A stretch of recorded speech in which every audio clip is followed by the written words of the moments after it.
this is us just taking a creative trigger that you might have had, whether it's an idea for a scene or a title, and then just working your way through a process that will give you the starting point to write the rest of your story.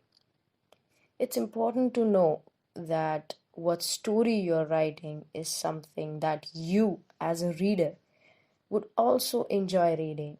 So you gotta start with what you enjoy reading the most and what are you passionate about.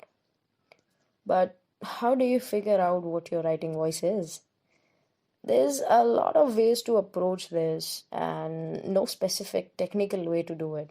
But I find that if I asked myself these three questions, I tend to have a pretty good idea of what my writing voice is. So I'll go through these three questions so as you know how to approach them. First, what do you write about? You may not know the answer to this one right now, but if you grab a pen and a paper and you just scribble, what is it that you'd write about? You have to ask yourself this.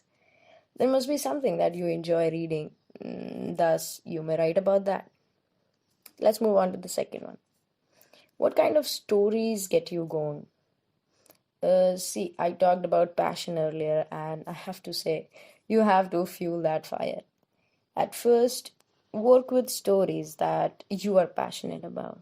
For me, I'd say that the use of first person point of view is the most effective way of telling the story. It really makes the characters accessible to the readers, and also it makes them relatable. So yeah, you have to think about what is the thing that you're passionate about, and then you figure out the stories that gets you going. It's a sequential way.